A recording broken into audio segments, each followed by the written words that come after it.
Male grizzlies come out of... Should I do the voice? Yeah. How does it go?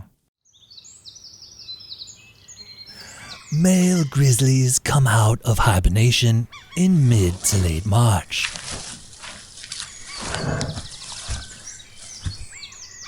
When bears begin to emerge from their dens, they are hungry and groggy.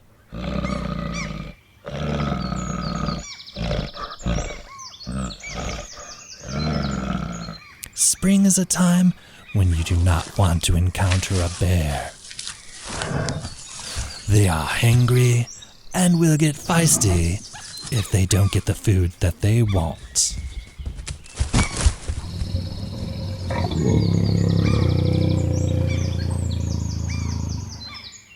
Bears may come out... What are you eating there? Muddy Buddies. Sorry. Muddy Buddies. Muddy Buddies? Mm-hmm. I thought today we were talking about nutrition and eating healthy. I'm coming out of hibernation. Like the bears.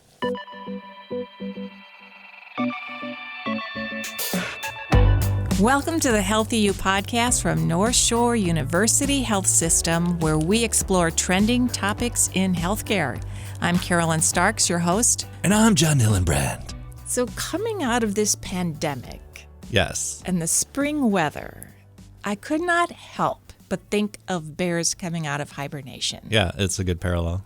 Hence the beginning, where you were Marlon Perkins or whatever his name Marlon Perkins. Is that his name? No, I was doing... Merle Perkins? No, what was the guy's name? David Attenborough. Okay, well, I was thinking of Mutual of Omaha's Wild Kingdom. No. So anyways. We're all groggy. We're looking at the sun for the first time. Yeah, I get that. We have a lot of extra weight on us. Totally out of shape. We're trying to walk steady. Right. So I thought it was appropriate comparison to what we're going to talk about today. Getting healthy again. Losing that pandemic 15. The COVID-19 or 15. Or yes. 19, whatever you put on. No shame, no guilt. Right. And getting our feet back on track and getting our bodies back on track. Get our mouth on the ground. Yes. As they say. Do they? No one says that. Get ready and put your mouth to the grindstone. So with us today is a registered dietitian, Emmaline Rasmussen, who works for NorthShore. And what I love about her is that there's no guilt, there's no shame. It's completely stress-free advice that I think everyone will love. Welcome, Emmaline. Hi, Emmaline. Hi, thank you so much for having me. Sure. So what do you do at NorthShore? I'm a registered dietitian, so I specifically work with men's health. I also have a degree in integrative medicine from Georgetown University School of Medicine. My passion is for integrative medicine and integrative health, and I bring that into my practice. Impressive. Wow, I know. I didn't know all this about you. All right, we do have the right person here. Good restaurants around Georgetown. Yes, there are. J. Paul's. Have you been to J. Paul's? Oh, a lot. Really? Yeah, Oh my God. I actually have been to J. Paul's quite a bit. Best burger. Yeah, they when I was there, it was there was a government shutdown when I was there, and they would have furlough specials at J. Paul's. No way. So I would go there quite a bit. That's hilarious. Yeah. Small world. You guys done? Sorry. I could talk about Georgetown all day. All right. Well, I want to talk about my snack, my Muddy Buddies. John and I were talking about the snack that we felt like was our pandemic snack that led us on a downward spiral. So mine is these Muddy Buddies. Have you ever heard of them? I have. I've made them, but I've never actually had the packaged version where it's pre-made. They are so good, but I realized that I can't eat just one, especially if I'm watching a movie. It's they're the size of popcorn, and it's like popcorn. And also, total fat 4.5 grams for a half cup.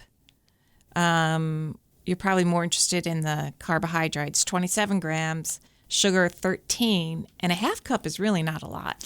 I was just going to say, those numbers aren't terribly concerning, but when you're eating more than one serving, really, that's when I'm pleasantly surprised. 4.5 grams of fat is not that much. However, if you're eating multiple servings, then that's where it might start to add up. What I would suggest, and I'm a huge fan of the sweet salty combo, what I would suggest is taking half a cup of that and a cup of air popped popcorn, putting it together, air popped, lightly salted popcorn, putting it together in a bowl and not bringing the whole bag to the couch with you, but bringing that bowl with you. That cup of air popped popcorn is only going to add about 35, 40 more calories. And if you're ending up only eating that half cup serving now of the Muddy Buddies, then that snack is pretty reasonable. That is such a great idea. This is why you're here. This is why I'm here. Plus sweet salty. Who doesn't love that combination? Stay with us, everybody. This is going to be fantastic. All right, John. Yes. All right. So your lame snack. You're not even going to believe this. The thing that I normally get is Jack Link's, I don't know what you call them, sausages or whatever. Oh, yeah. Okay. And they come in like a 9-pack. And so I get 2 of them, of course, because I only go shopping like once every 3 weeks. And then what I'll do is I'll put them on the canned foods that I have, and something I normally never access. So I'll go through all my food throughout the next couple weeks or whatever, and then I'll forget that I bought these Jack Link's things. And then when I get desperate for anything other than like water or, like one of these Nutri-Grain bars, I'll find it. And I'll be like, oh my God, look, I have some of these. I have like so many. Are you 5? Are you literally 5 years old? I know, it's like I'm hiding food from myself, from my future self. And then I'm always like, oh, pass John, good job, And then, but I think I have cured myself of them because last time I ate them, I had like 9 total in a row.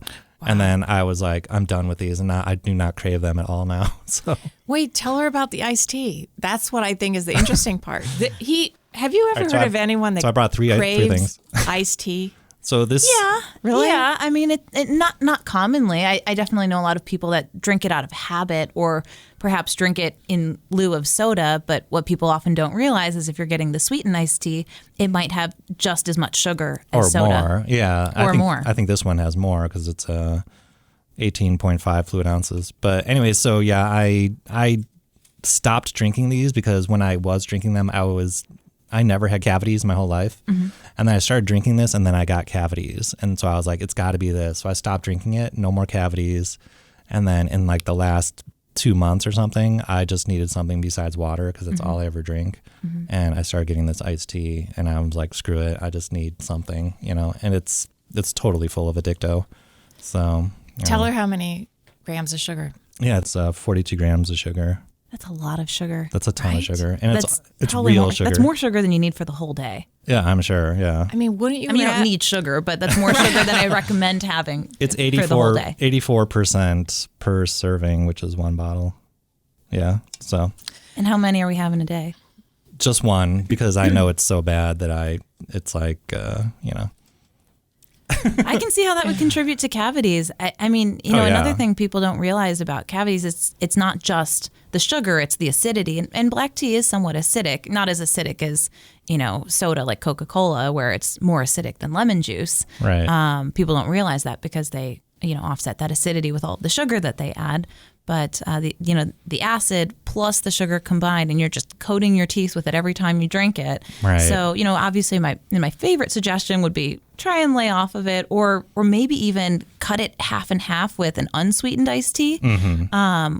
Or if you are going to drink it, from a cavity standpoint at least, try and make sure you also have water next to you too, and that you're taking a sip of water after each sip of your iced tea, so that you're at least we'll take care of the cavities that way, right. Hopefully, or reduce the risk of them. Or stop drinking it. That would be suggestion number 1. This segment was brought to you by Pure Leaf Iced Tea. I think they make an unsweetened and Muddy Buddies. The green they label. They do, yeah. I think, yeah. I tried the unsweetened, and then I'll put artificial sweetener in there. Okay. And it's okay. It's not as good. the same. No, it's not as good. But I'm wondering about this half and half. Of course, the problem is then you'd have to have 2 bottles. It would get messy. Yeah. Not convenient. They should make one. The unsweetened. They might. If Pure Leaf is listening, yeah, make a half sweet. They have like 32 flavors, so I'm sure there's. So they probably have one. We just need to stock it. Right. Yeah. So, Emmaline, did you have any trouble with your weight or staying on a healthy diet during the pandemic? I will say, even though I'm a dietitian, I found myself, like many people, home more, and the kitchen is very close. My apartment isn't that big. Where I was working was at the kitchen table, and the kitchen was right next to it. So, yeah, I definitely was eating more, snacking more. spending more time at home, I will say that my snacks tend to be healthier than the average person. Yeah. I know the things to buy. And in addition to that, I enjoy eating healthy food. So I will say that, overall, I might be snacking on things like dark chocolate or, veggies with hummus or whole grain tortilla chips with guacamole. So they might be slightly healthier things than the average person. However, I'm still snacking. You brought in your favorite snack? Yeah, so I brought in one of my many favorite snacks. They're toasted flaxseed crackers, hemp seed and hatch green chili flavor. So they've got a little kick to them, and you're both welcome to try them. Nice. And where could you buy those at? Those I got at Whole Foods. I think that they have them at other stores too. I also shop on Thrive Market, which is an online delivery site. Oh, okay. And so they also sell them on there, and I think they're usually discounted on there. And then I also brought in my roasted red pepper hummus. So I'm a hummus connoisseur, and I've had that. That's good. Have you? I usually have multiple flavors in the refrigerator at a time. This one is the Cedars roasted red pepper, and it's my favorite because I think it's very tasty and it's healthy. It's healthy, and it's not as high in calories as some of those other brands. And the reason for that isn't because it has a lot of extra water added, but they don't add as much oil as say like Sabra, where Sabra is about double the calories per tablespoon. Oh wow! And the thing with oil is, there are lots of healthy oils out there, but most of these hummus companies that are making packaged foods aren't using extra virgin olive oil from Greece or from Spain or Italy. They're using canola oil or safflower oil or sunflower oil. And those things aren't really giving us any benefit. Those are just extra calories without extra nutrition. So if you're making it at home and you're adding extra virgin olive oil, that's great. But if you're buying it and it's full of whatever the cheapest oil is that gives it the consistency they want, then those extra calories aren't doing you any favors. And what brand is that one? That one is Cedars. Cedars. Okay. Oh, yeah. Okay. I tend to buy hummus and then it sits in my fridge. So I don't know why. I just can't go and eat it. Cause I think part of it is because I don't know how much I can eat without it being unhealthy, because I tend to want to eat a lot of it. I think it's because you don't want to peel the carrots. Well, maybe no, seriously, I don't get thing. the carrots actually. Oh. Yeah, that's the thing. That's absolutely a thing. And one thing that I talk to patients about is even having pre-cut vegetables in your refrigerator, even if it's buying, a small veggie tray that you might have if you were entertaining. Yeah, I like that. Having it in your own fridge throughout the week just for even if you're not entertaining, just for you to snack on, because then those veggies are ready to go, and then it's just as convenient as opening a bag of chips. Because I worry that when you buy the whole cucumber and you buy the whole unpeeled carrots, that what happens is, there's all these extra steps you have to do in order to have veggies and hummus as a snack, and it becomes much more challenging and a bigger barrier than opening a bag of chips and just dipping it in the hummus or in whatever you might have. So I think that if it's ready to go, then it's easier. I have done that before, even though those trays, they're for party trays, and they can be really expensive. I've bought those big trays of fruit or vegetables already laid out and decorated and pretty for my kids and my family, because I knew I'm dead tired. I don't feel like cutting these up. I hate cutting up vegetables. And it's $40 probably. Right. No, seriously, it's ridiculous price, but I'm forget it. I'm just doing this, and it works. And you get to eat them. Yeah. And if you don't have a lot of family and friends, if you're carrying a party tray through the grocery store, everyone's like, oh, look how popular that guy is. Yeah, I did get compliments on the tray and my popularity. So, added bonus. Yeah. But anyways, all right. It is more expensive. I think to save money, you can just chop those up at the beginning of the week yourself. But if you know you're not going to do that, and I think knowing yourself is the most important thing when it comes to behavior change. If you know you're not going to do that, then buying the tray, and yes, it's going to be a little more expensive, but it's also expensive and really disheartening when you buy, $15 or $20 or $30 worth of produce and throw most of it away at the end of the week. Right.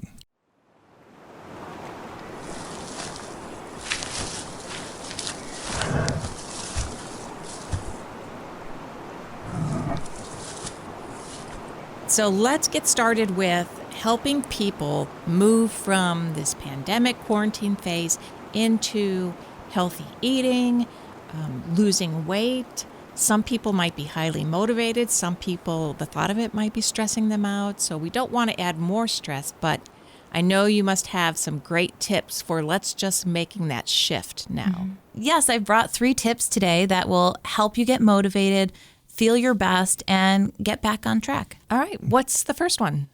So the first one is taking away the shame surrounding any pandemic weight gain. So many of us have gone through a lot of stress this last year. People have lost jobs. People have lost family members or loved ones. People, maybe are under financial stress, and there's just the stress of the unknown. And so keep in mind this pandemic weight gain phenomenon is very normal. So I want to first normalize that and remove any shame from it, because when we start to feel ashamed, we tend to go down a spiral of thoughts that then might even lead us to further that behavior. So we might think, oh, I'm not good enough, or, oh, why can't I just control my eating, or why can't I just, have more discipline? And then, if you start feeling those negative thoughts and feeding into those negative thoughts, we might be more likely to overeat and then to further our weight gain and then feel even worse. And so it kind of becomes a self-fulfilling prophecy of sorts. I think that's a message too. It's not like you can say it at the start of your diet or the start of your change. Every day, maybe moments throughout the day, you have to keep telling yourself that, or realize what's running in the back, what tape is running in the back of your head, and change that dialogue with yourself. Absolutely. And I think that, one important thing to be aware of is that many people, when they are trying to eat healthier, once they eat something that, maybe they feel like they shouldn't have, or that isn't recommended to them by their dietitian, or is maybe a processed food or added sugars, once they eat that one thing, then people might say to themselves, oh, well, now I did that, so I may as well do this, or I may as well have another, or I already ruined it, so I'll have to start tomorrow, or I'll start Monday, or I'll restart next week. And by doing that, we're actually further interrupting our own success and putting off our own success even longer. And then we're not proving to ourselves that we can do it. So what I recommend is first of all, taking away the shame surrounding, oh, I gained this weight, or, oh, I really got out of these healthy habits. But then as you're making these changes, if you have a slip up, or you backslide a little bit, my next meal, I'm going to make sure I'm really nourishing myself, or I'm going to make sure that I'm, back into my health goals. What's your second tip? My second tip is to plan ahead. So make sure that you are pre-chopping your vegetables at the beginning of the week, or meal prepping at the beginning of the week. Or maybe it is just knowing yourself and knowing that I'm not going to do that. And so I need to buy it pre-cut, or I need to order pre-made healthy meals. I recommend reorganizing your pantry and refrigerator. And not leaving less healthy snacks out in plain sight, because, every time you pass a billboard, it's an advertisement. And you're, even whether you register it or not in your mind, you're seeing that image and you're, filing it somewhere in your brain. And the same thing is true every time you pass your kitchen counter. So if you have, a 6-pack of cupcakes on the kitchen counter, or a couple bags of, how do they refer to that? Yeah, container of cupcakes. I don't know. 6-pack is better. 6-pack, yeah, let's call it a 6-pack. Yeah. Just picking up a sixer. Right. Cupcakes, COVID sixer. So if you have a package of sweets. You have a package of sweets or chips or whatever it might be right there on the counter, every time you're passing that, it's like an advertisement for that bag of chips. And eventually, even if you pass it 30 times and don't grab some chips, eventually you're probably, maybe it's when you had that stressful call, or maybe it's, after a bad day. Eventually you might have some of those chips.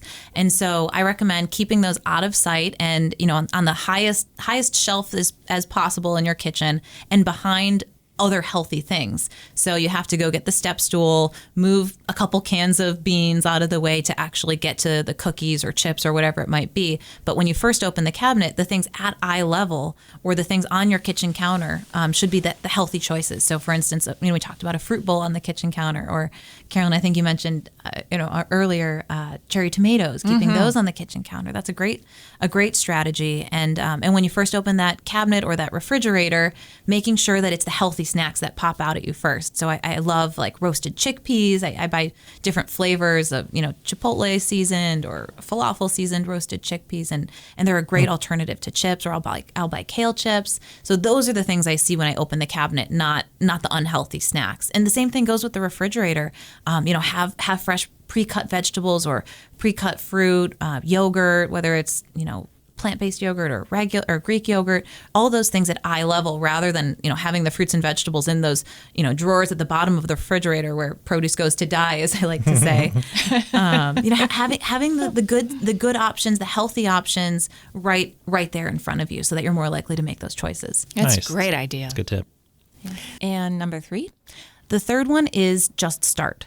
So, I like that one. So many people say... And it doesn't have to be a Monday. It doesn't have to be a Monday. As a matter of fact, it's better if it isn't, because there's less pressure. Yes. It's better if it isn't. And also then there's not that idea of, I'm not starting till Monday, so I'm just going to go crazy all weekend. Mm-hmm. So I recommend just starting somewhere. So many people will say to me when we talk about exercise habits in particular, I didn't have the energy for a big workout, or I didn't have an hour that I could spend, on the treadmill or on a run or weightlifting or whatever it might be. I didn't have the time. However, if you just start with 10 minutes, everybody has 10 minutes. I doom scroll for 10 minutes, if not more. So everybody has those 10 minutes, and it's about building a habit. So if you say to yourself, you know what, I'm just going to carve out 10 minutes a day where I'm going to exercise, that to many people feels more doable than saying, I have to do an hour-long boot camp workout every single day this week, and I might not have the energy or the motivation or the time for that.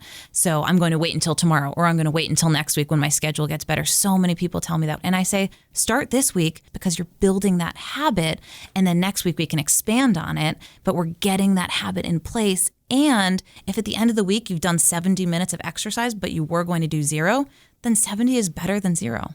Do you recommend that with eating, though, and changing your eating? So do you recommend the baby steps to dieting? Like, most of my meals will be healthy, but I'm not going to deprive myself? I do, because I think that for many people, when they do a complete overhaul or start some fad diet or some ultra strict diet, what can happen is they set themselves up for failure, especially if you're prone to that type of thinking of, I've done this, so now I may as well do this. Because if you say, I'm going to cut out all carbs and all sugar, and then, you eat a carb or you eat something with sugar, and then you say, well, now I blew it, so now I'm just going to have another thing. Now I'm going to have the whole pizza. Now I'm going to have the ice cream, and then I'll just have to get back on my no carb tomorrow or next week. Then you're really setting yourself up for failure. For many people, just making a small change, I'll have, instead of chips and guacamole, I'll dip celery sticks or jicama or carrots in my guacamole. That's a good change. Mm-hmm. That's one of my favorites.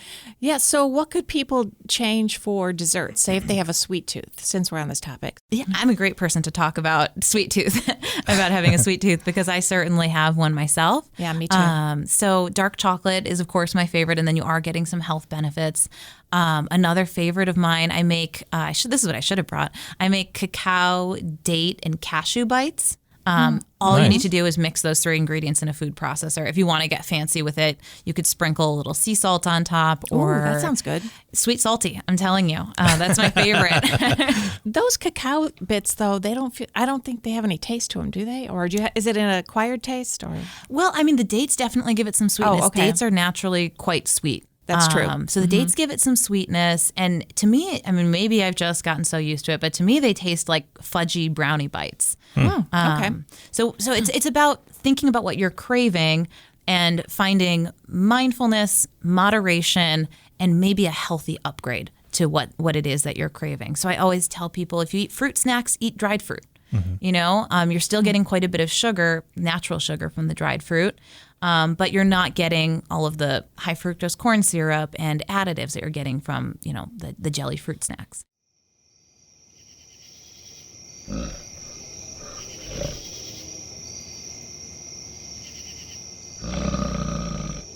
Okay, so there's several topics I want to get to. One of them is willpower, one of them is cravings, and one of them is going to be that stop and start in diets and stopping that behavior, right? Mm-hmm. So let's talk about willpower. Can you increase your willpower? Because I believe some people have more of it naturally or even genetically. And if so, how can we increase our willpower?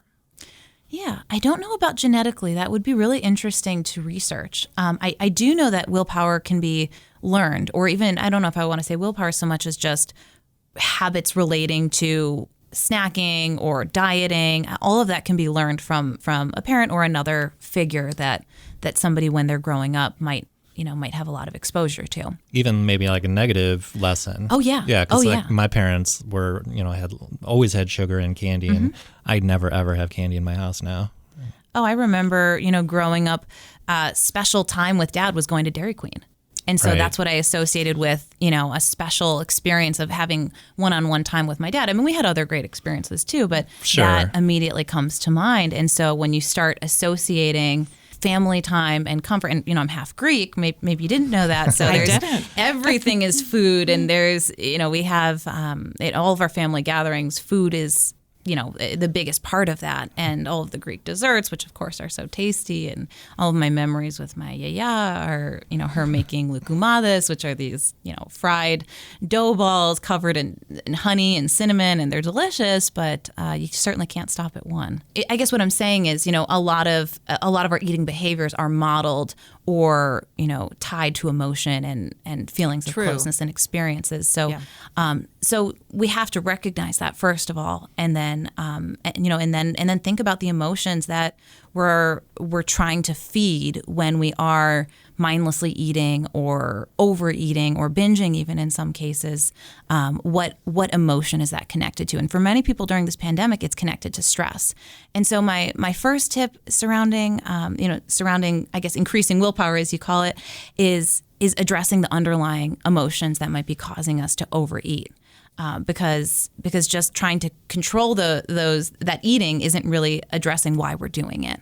And so is it isolation that we're feeling, or is it anxiety, uncertainty, stress, sadness, loss? What is it that we're trying to I don't want to say fill with food, but what's the reason for that eating? Is it just boredom or mindlessness, and how can we address that? So I could be having a bad day or feeling fill in the blank, and I can make brownies and have a brownie and completely feel happy and different.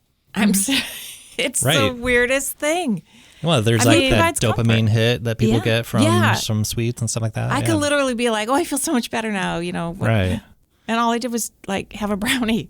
And if it's just one brownie, then that's one thing. But if it's then the whole tray, so not the whole tray per se, but more than one, perhaps. Yes, more than one. I would certainly recommend finding other things that make you feel that way. Whether it's yoga or, even some of these, at-home videos, or whether it's taking a bath or, some other type of me time that might help address that bad day and might help turn it around. Or if you say to yourself, you know what, it is that brownie, and no, a date cacao bite is not going to satisfy that. Then when you have that brownie, sit down, have it on a plate, and don't be distracted by technology, so that you actually mindfully enjoy that experience. Because so often when we're trying to, address our emotions through food, we're doing so mindlessly. And if we don't even, how often have you been looking at your phone or looking at the TV or been on the phone and not even remembered eating what you just ate? Yeah, that's a good point. All of a sudden, most of your food is gone, and I don't even remember eating Muddy Buddies. And then you have another one. So if you're watching yourself, if you're looking at that brownie and you're enjoying the whole sensory experience of eating that brownie, one might be more satisfying to you.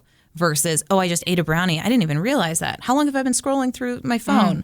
And then, well, now I want another one because I didn't even get that enjoyment from the first one that I was seeking to begin with. So if you let yourself fully experience that brownie, I know it sounds strange, but if you let yourself really enjoy that brownie, then maybe you'll be less likely to have another. That's interesting. What if I've also heard this, and this has worked for me as well, that if you stop and wait 15 minutes, that's a great strategy. Sometimes that craving goes away. Like if I feel like, I want the new McDonald's Shamrock Shake. Boy, we have a lot of product placement in this episode. Right? I know, McDonald's. We're going to get sued. Over 1 million locations nationally. Yeah. It's probably more than that. And if I can't say I get stuck in traffic or I can't get there or whatever, then suddenly it's gone and I'm driving back home and Yeah, I think that's a great strategy, especially if then that craving is going away. then that means that you probably didn't really need it to begin with. I mean, I don't know if we'd ever really need a Shamrock Shake. I guess maybe some people would strongly disagree with that.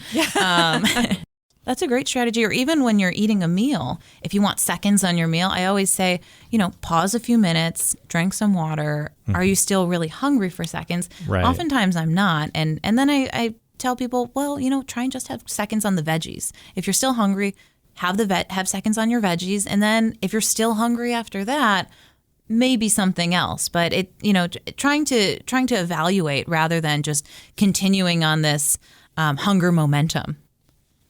I always felt like a lot of the psychology of people's attitudes towards eating has to do with like how we evolved and how like cave people probably didn't have access to as much food as we have now. And now we have like this feast or famine. Yeah. And especially in westernized countries, we have access to so much food and so many kinds of bread, for example, like 45 brands and different types of bread, and yeah, so I just think like part of it is like we're always like, oh, if there's food there, we'll eat it because like, we don't know when we'll get it again. From an evolutionary perspective. Right. Of course, today we know we will get it again because the cabinet's still full or the grocery store is down the street. What's interesting about that too is, that's why we store fat. Our bodies are, evolved to store fat because when we do overeat and feast, the whole reason for that was so that we could then store calories as fat that then when we didn't have access to food, especially our hunter-gatherer ancestors, when there wasn't an animal that they could hunt or when they couldn't forage for any edible foods, then their bodies were able to tap into their fat stores. That's why we have fat stores. Right. They can tap into those fat stores and use that energy to then survive. So there is a survival reason as to why we store fat. And, unfortunately, it doesn't really serve us in today's day and age because we have an endless supply of food, it seems, at least in America. And much higher calorie food compared to like 100 years ago. Yeah, exactly. So, it certainly isn't helping us much now because we have those fat stores. And if we're continuing to eat, we're just continuing to add to them without utilizing them. So what can someone do if they've stopped and started so many diets and tried and so-called failed so many times that they feel unmotivated or this isn't going to work?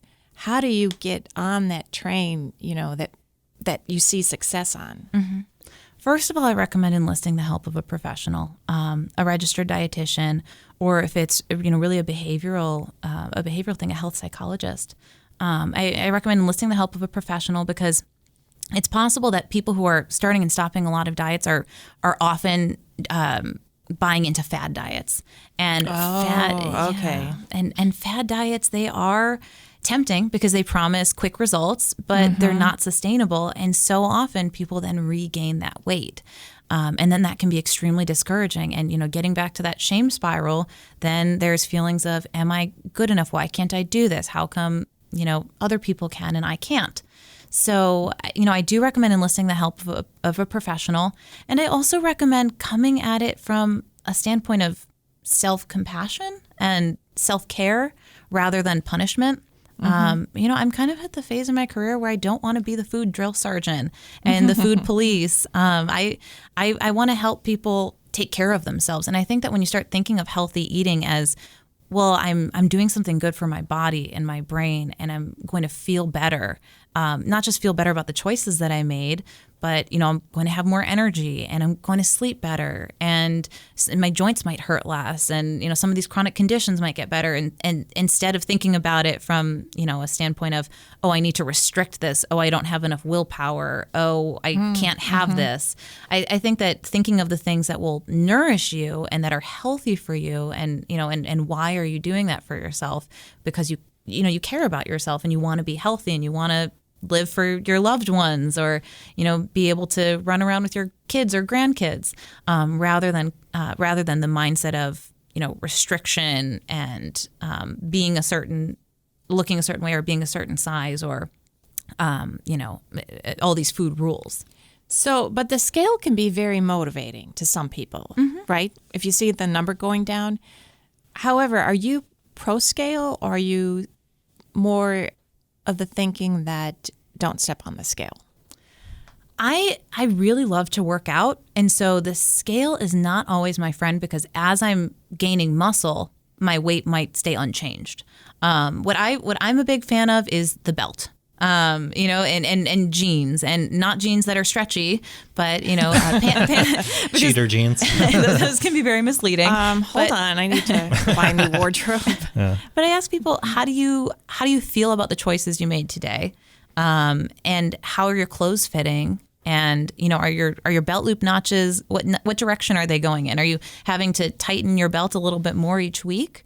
Or are you having to loosen it? So I tend to like those other measures. I think the scale can be helpful for many people. And for those people, I say, certainly feel free to weigh yourself once a week at the beginning of the day, same conditions. So haven't eaten anything yet, first thing in the morning without clothing. And that certainly can be, a good benchmark. But I don't recommend living and dying by the scale.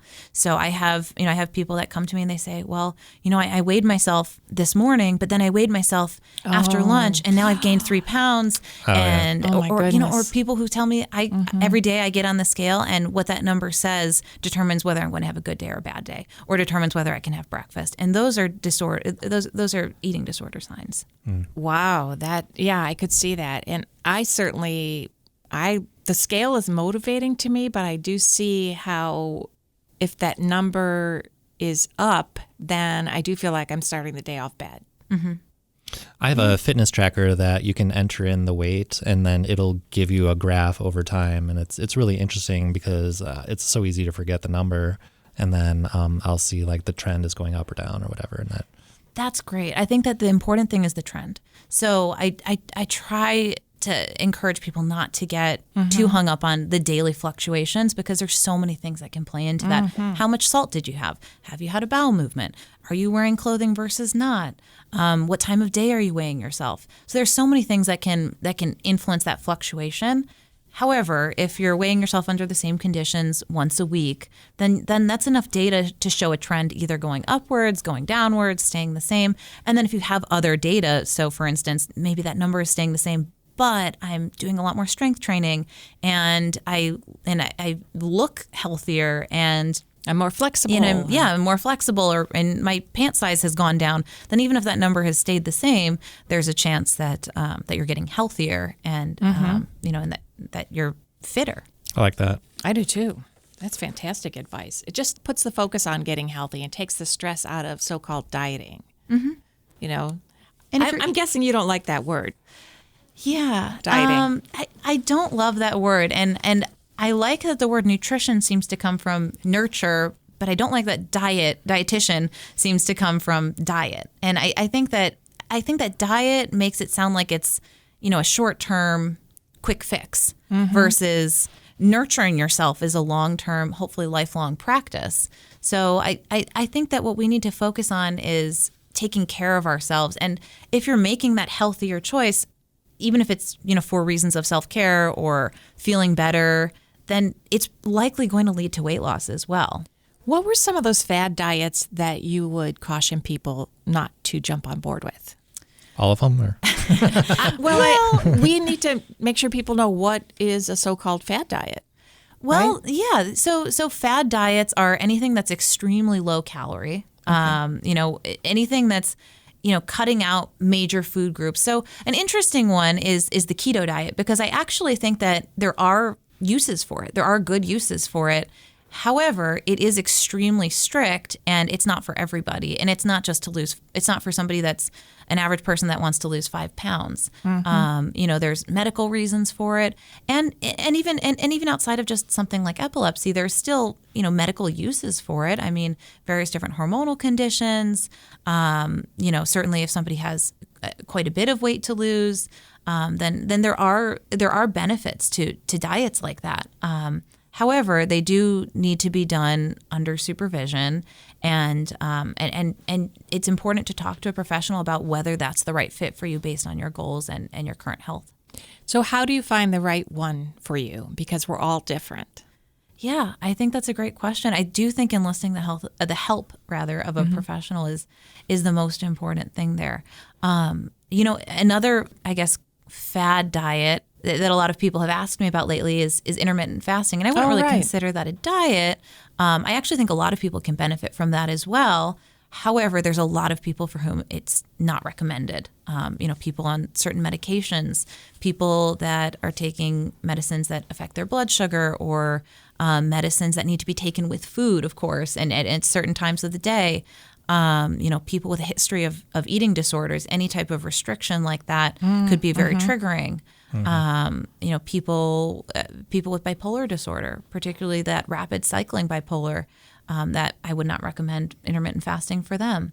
So there's various different contraindications, and not to mention it just might not be the best fit for somebody based on how they feel when they do it. So I do think it's important to enlist the help of a professional. Should you, for those who can't enlist the help of a professional, should they find what motivates them when you're looking for a diet? Yeah, I think that look for red flags, like anything that promises very quick results but doesn't seem sustainable for the long term. Then that's probably not the right diet for you. How do you feel when you're following it? Are you feeling healthier? Are you sleeping better? Do you have more energy? Or are you feeling depleted and exhausted and constantly preoccupied by what I can and can't have? Are there a lot of rules surrounding it? And is it cutting out entire groups of food? Then those are generally red flags to look for. And again, is it sustainable long term? The program that you're going to stick to, whether it comes to healthy eating or exercise, that's the best one for you. The one that is long term sustainable. So do you have a favorite way to eat that you recommend to your clients? Yeah, patients, certainly everybody's different, but I do recommend as many plants as possible. So you don't need to go strict vegan. If it works for you, great. But the more plant-based, the better. So most Americans are not getting enough fruits and vegetables in their diet. So as many plants as you can have, that's a good thing. And then, as little processed food as possible. So, the extra virgin olive oil and, the homemade hummus ideally. But, if you are going to have processed things, like I said, my flaxseed crackers, you can see the ingredients. You can see the flax seeds and the hemp seeds. And, it's not lots of starches and binders. So, as little processing as possible, mostly whole foods, and mostly plant-based if you can, limiting the red meat and certainly limiting processed meats and packaged snack food type things. And then on top of that, when it comes to intermittent fasting, I don't like to recommend it across the board. However, I do recommend for most people to at least try and cut out the after dinner eating. And the reason for that is because, we do know that most eating that people do after dinner time is generally packaged foods, generally less healthy foods, possibly more sugar. So it's generally those empty calories that we're eating after dinner. And in addition to that, it's also eating after dinner. If you're eating too close to bedtime, it can lead to issues like acid reflux, or it could even just interfere with your sleep. Because if our body is spending all of its energy on digesting our food and we have a full stomach when we go to bed, then we might not get into that deep, restful REM sleep. And also that's when our body is supposed to be doing what we call autophagy, where it's digesting the cells that might be damaged and generating new healthy cells. So that's an important time where our brain is scrubbing plaques that could build up and form larger plaques and cause neurological problems, memory disorders. So if we've eaten too close to bedtime, we might not be doing all of those same activities. We might be expending our body's energy instead on digestion. Interesting. Wow, that's very insightful. You know what was funny? Someone at work said, I mentioned that we were doing this topic on this podcast, and I said something like, why is it so hard to lose weight? She'll probably suggest plant-based diet. And he said, I know why it's so hard to lose weight, because it tastes terrible. So how much ranch dressing is too much? Ranch dressing? So, can carrots be dipped in sugar? Or chocolate? Certainly some dark chocolate. Well, what I'm thinking is, what do you think of the strategy? Find some recipes that you love that follow these guidelines. Try them out and have them ready to go, ready to make. Or even just upgrade your current recipes to include more vegetables. At least half of our meals should be produce. So if you love spaghetti and meatballs, then, maybe try 50-50 meatballs where half of the meatball is lentils and the other half is ground beef or ground turkey. And then you're reducing the amount of animal protein you're having and increasing the plants. And then if on top of that you might, either have veggies on the side, or what I do is I just put as many veggies as I possibly can into a pasta dish where I'm putting bell peppers, onions, mushrooms, zucchini. You could even spiralize some of that zucchini so that it mixes in with the pasta more easily, or julienne some vegetables and put them in so that you're getting vegetables in every bite because they're very thinly sliced. So if you can even just upgrade your current favorites to then include more veggies and maybe have less meat, like I said, through 50-50 meatballs or something like that, or just using less meat and having fewer meatballs on the plate and having more veggies, then you're going to be getting closer to some of those goals. And keep in mind, too, plant-based does not necessarily mean healthy. So I know plenty of vegans that eat just packaged vegan food. So more whole foods and more plants.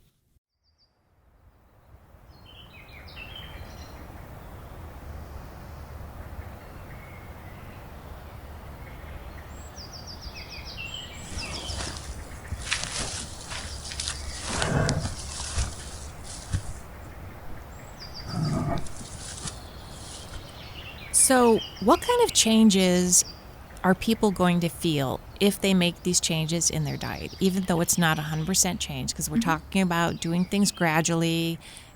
First of all, how long will it take till they feel differently? And what are they going to go from feeling like this to feeling like this?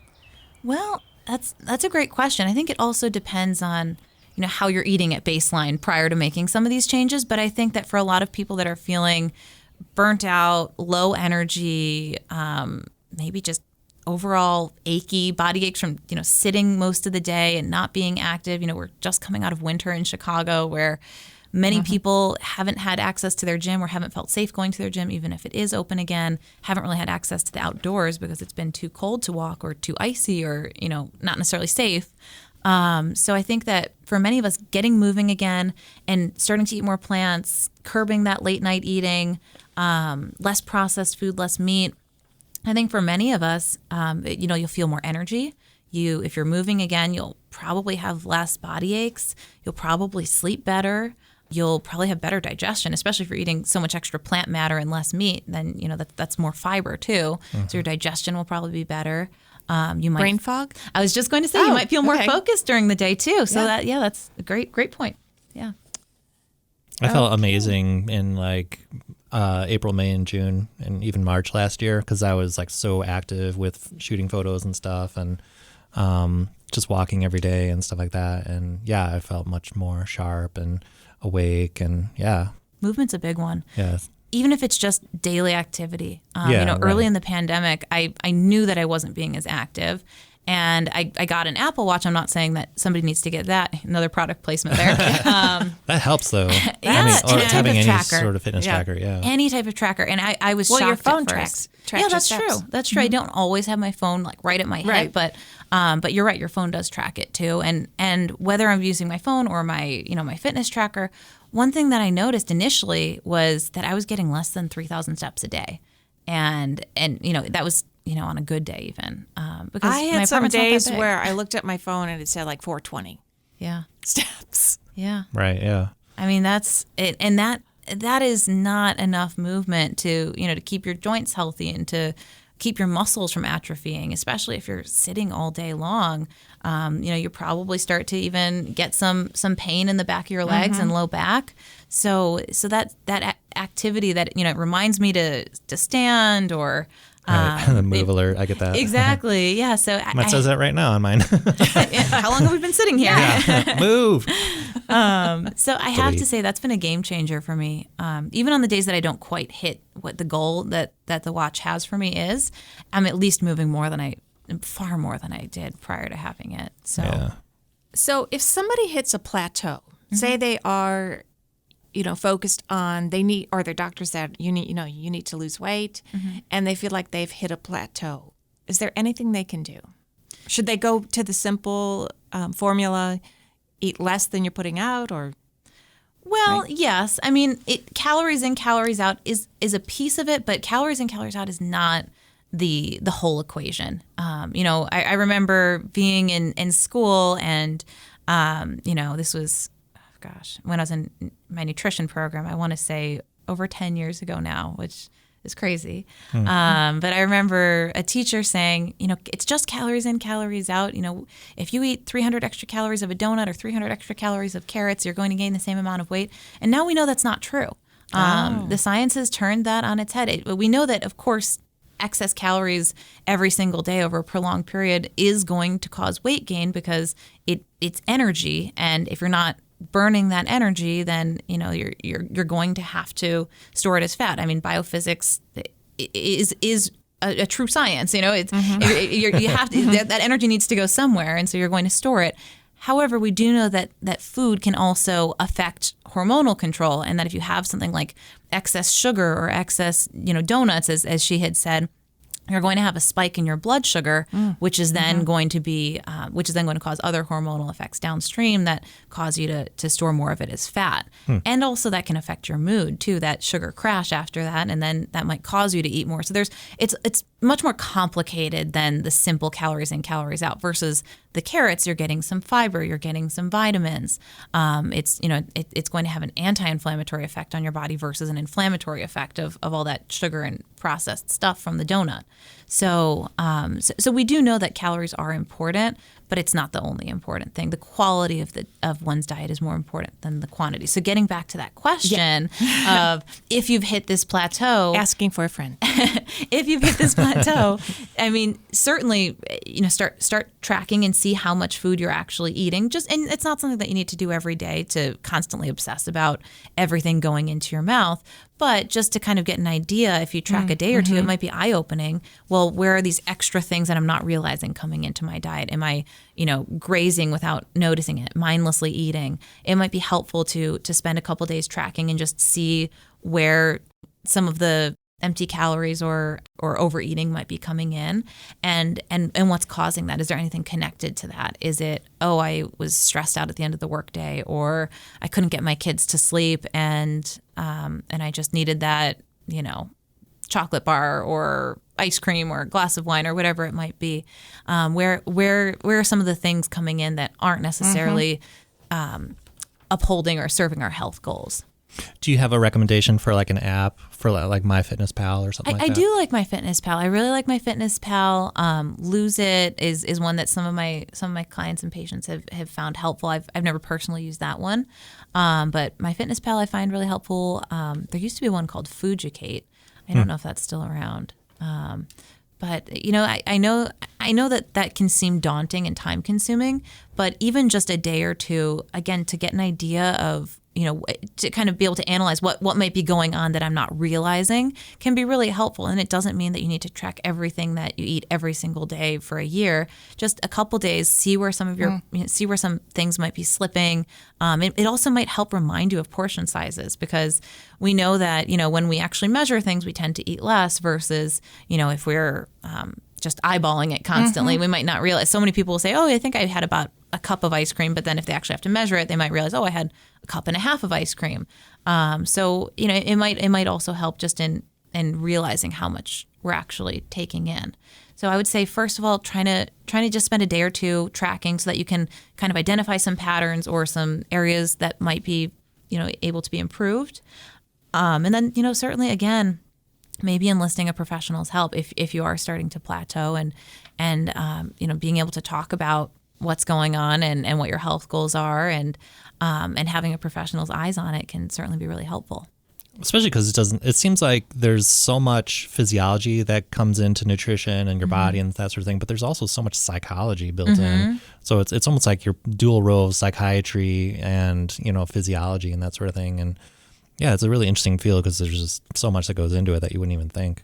Yeah, and I've always been so focused on the science. I'm truly a scientist at heart, and and all of our coursework to become a dietitian is very science heavy. There are some motivation related and counseling classes that we do take, but there's so much science, and I loved that. I'm just, like I said, such a scientist. I loved organic chemistry. I know that sounds crazy because it helped me understand biochem, which is my favorite. So I'm a scientist. However, over the last few years in particular, I've started to learn more about the psychology and really spend more of my time counseling on that. And I find that when we talk about the behaviors and we focus more on behavior change than just educating people on the specific foods they should be eating, that seems to be much more helpful for many people, because the reason that people are eating things that are maybe less healthy or less aligned with their health goals usually isn't because they don't know that it's an unhealthy food that they're eating, or they don't know that behavior is unhealthy, but it's because they don't know why they're doing it and they don't know how to address it. And so a lot of my counseling ends up being about the stress in people's lives and what's playing into these, what some of these obstacles are to meeting their health goals, rather than educating them on, broccoli is healthier than a donut. Right. Right. Well, you bring up a good point, because if food addiction is real, baby, this should be treated in a 12-step program for some people. Yeah. I mean, certainly food addiction is real, and unfortunately, a lot of foods are designed to be addictive, especially when they contain sugar. Yeah. Like those Chex Mix Mighty Buddies. Yeah. Okay. You guys want those? I'm not going to take them. No, you have to throw them away now.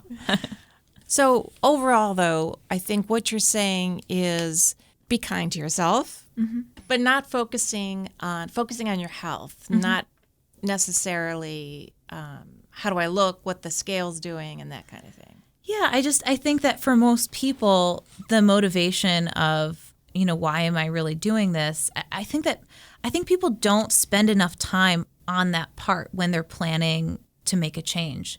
Like, they just think like, oh, I need to lose 10 pounds because I gained 10 pounds.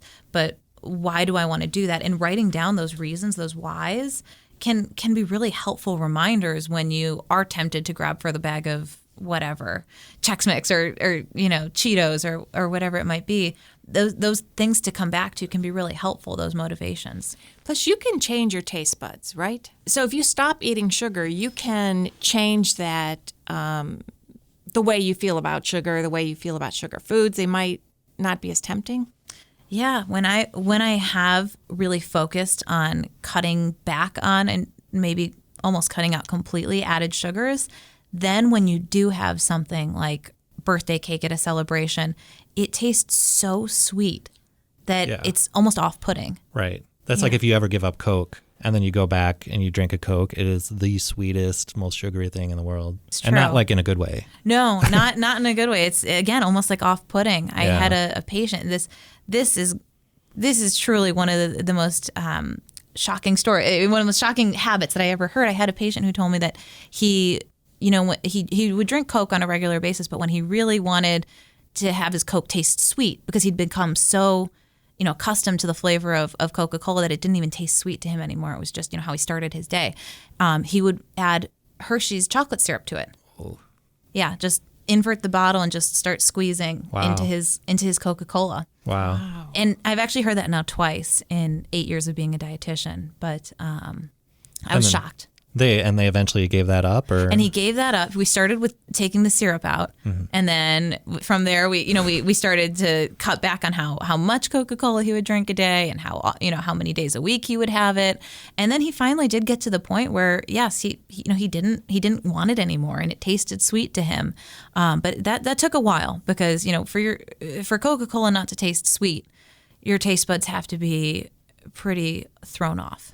I did this thing where, and I've told this to somebody recently and they didn't believe me, but I said that if you eat a chocolate chip cookie and then drink ice cold water, it tastes just like milk. And especially if you think about it in your mind, like I'm drinking milk and then you drink the water, it tastes just like milk to me, because the cookie is so pervasive. Oh, interesting. And so, I don't know, it works for me. And then I told somebody about this and they were like, no, there's no way. I want to try that now. I have to try that. It has to be really cold water though. Yeah. That's interesting. Filtered water too. Yeah. I know people say that if they were the same temperature, that red and white wine, if you're blindfolded and they're both, room temperature, that it's hard to tell the difference between those. That's interesting. Yeah. I have to personally try that, but a lot of people seem to think that the coldness is what makes us think it's white wine, and the room temp or slightly above room temperature, if you're holding the glass in your hand, where your hand is warming the glass and therefore warming the wine, that it might therefore taste Yeah, it tastes different. Yeah, it tastes different from that. A friend of mine has or had COVID, and she lost her sense of taste and smell, and she's slowly getting it back, and now she can only taste things that are salty or sweet, but she really can't taste anything else. And some tastes have really changed. So some things that were like sweet before now taste like pepper to her. So so now she's like really frustrated and doesn't really want to eat, because she doesn't get any enjoyment from eating. Yeah. Do you have any like advice for her?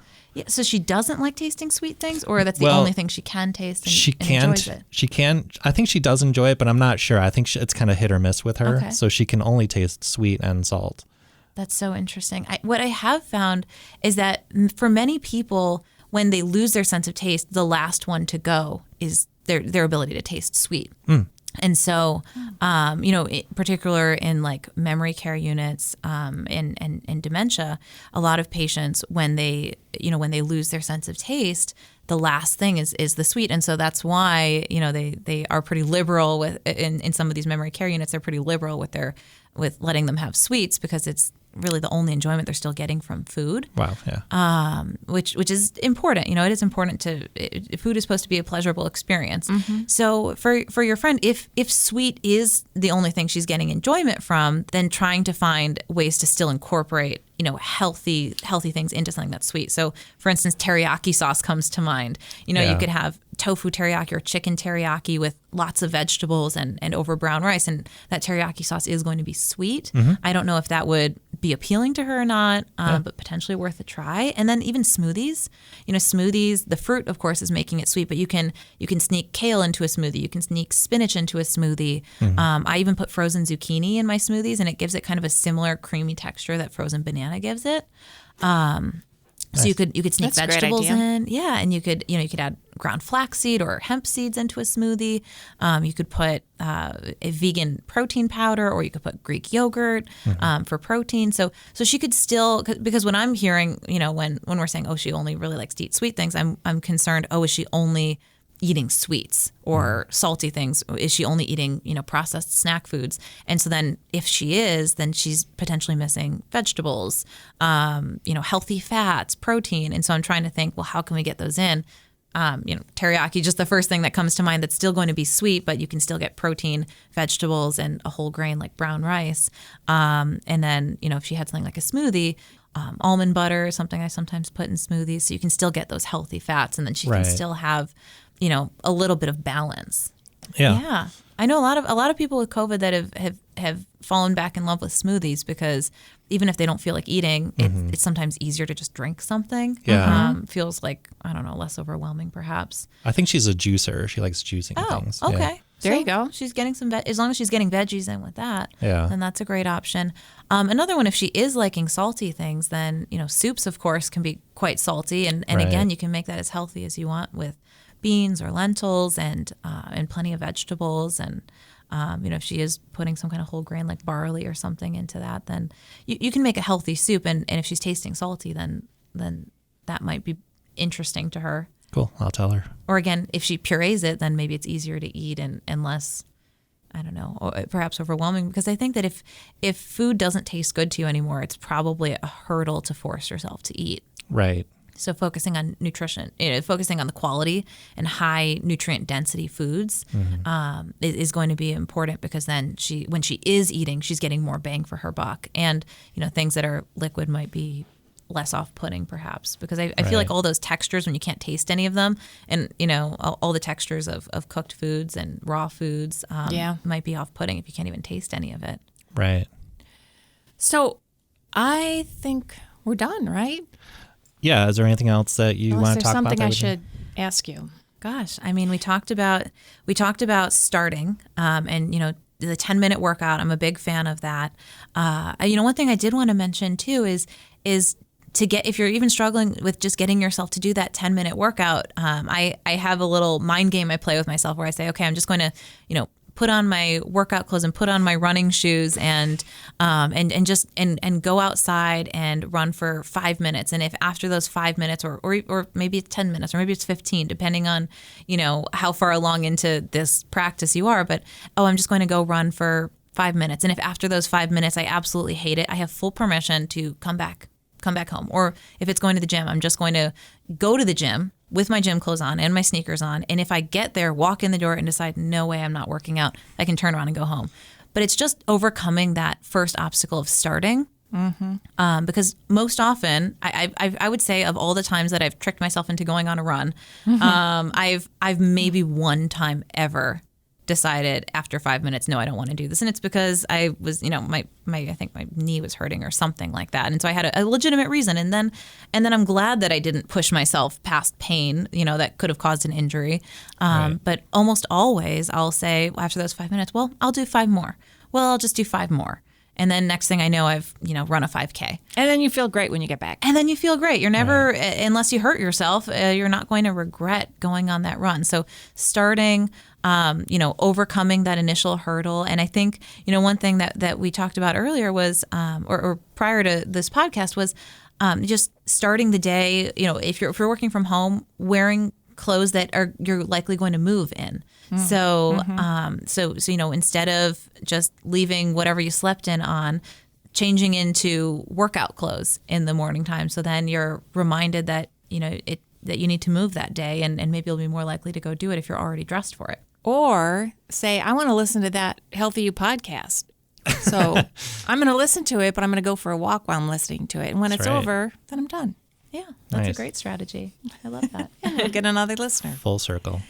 Well, thank you so much for being here. I thought the information was excellent, inspiring, motivating, and I really like the idea of what you're trying to get into our heads is it's not about rigidity. Mm-hmm. It's about being healthy and baby steps and exercising or eating right and eating right and adding more healthy foods. And I think we got a plan, Jon. Yeah.